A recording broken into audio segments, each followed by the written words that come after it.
Hello, Year 12. We're back again with another video on annuity tables. This time we're looking at present values. Now, it can be a little confusing to understand the difference between a present value of annuity and a future value. Okay, basically the difference is, last couple of lessons we were looking at annuities where you would be putting in a certain amount of money into, say, a savings account or something like that, and you were hoping to sort of find out how much money would you have after you put in these regular repayments that have an interest increased after a certain period. So we're adding in regular payments. That's what we've done so far. Today, we're looking at present values annuities, which is when we sort of put a lump sum money, which we're going to take regular payments out of.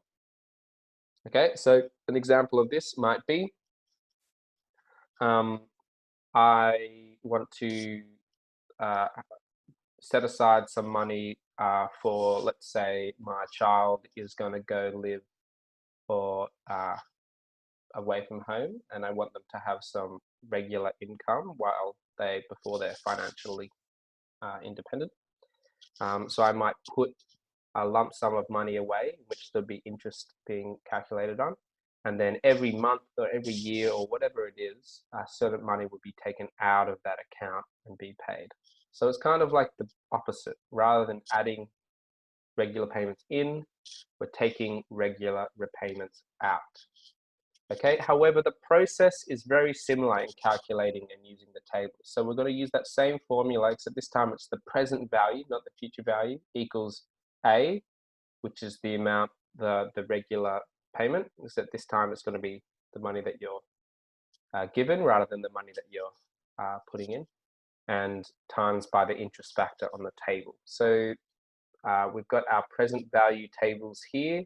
They might be slightly different interest factors, but the process is quite similar. Let's do an example so that we realize that it's not too scary what we're talking about. Okay, so an annuity involves depositing $3,000 at the end of each year for 6 years. The interest rate is 8% per annum. Find the present value. So we're just going to say that PV equals our A value. So we're just using this formula, A times X is 3,000, because that's the sort of regular payment. And then we've got to say, so it's 6 years. The interest rate is per annum. So we don't have to do any conversions. We just go to 8%. So here's our 8%. And we're doing it for 6 years. Here's our 6. So it's going to be 4.622 as our interest factor.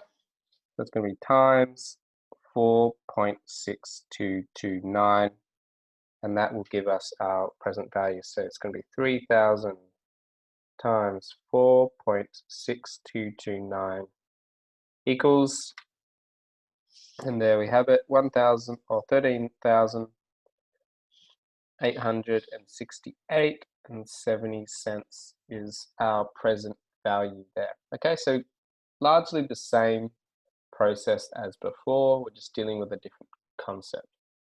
Okay, here is another example here, which is quite similar, except let's read the question and see how it's different. Malcolm needs $400 per month for 3 years while he studies at university. What amount of money do his parents need to invest now at 6% per annum, compounding monthly, to provide the money that Malcolm needs? So the main difference between this example and the one that we just did is we have a per annum, but it's compounded monthly. So the first thing we need to do is convert our yearly interest rate into a monthly interest rate by dividing by 12. Okay, so the interest is going to be 6% divided by 12, which is going to be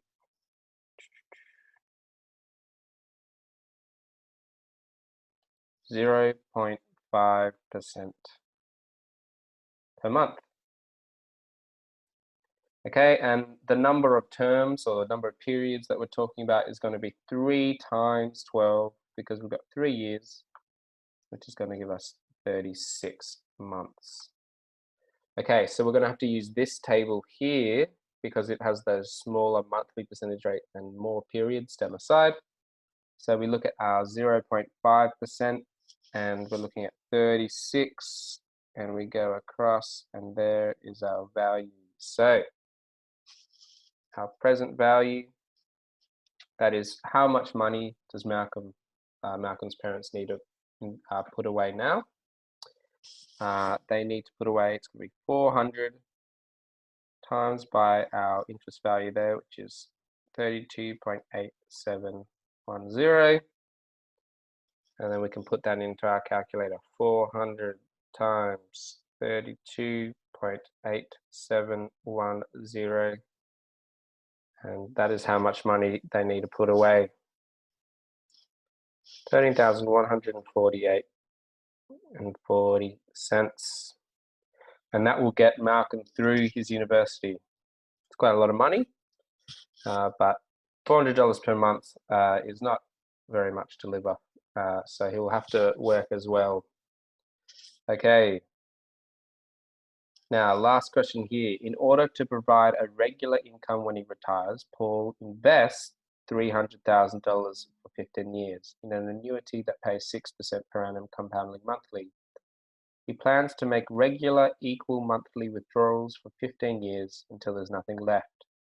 What will his monthly income from the annuity be? So the main difference with this one is we're trying to find out what this regular income is going to be. Whereas before we were told the regular income and we had to find out what the lump sum was.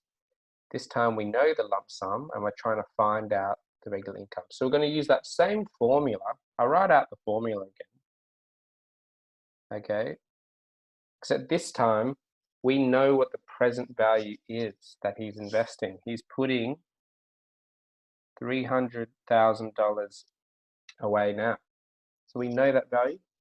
We don't know the regular payment, but we can work out what the X is. So it's monthly withdrawals. So N equals 15 times 12.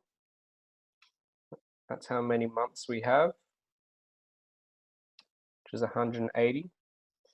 And the interest is going to be 6 divided by 12 again, which will give us the same rate. So now we can use that those figures from our table. So we're at 0.5%, and we're at 180 now. So this is our figure here. So it's going to be 1185035. Now, because we're trying to find A, we need to rearrange this.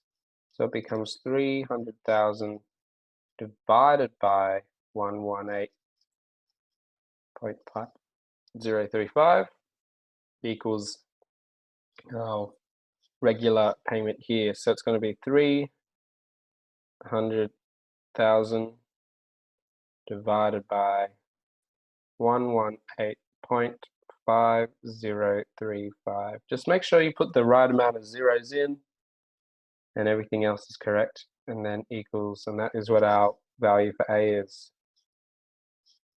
2,531.57 cents is what Paul will get every month to live for his retirement. Okay, thank you for watching. Good luck with the practice questions, and I will see you in the next video.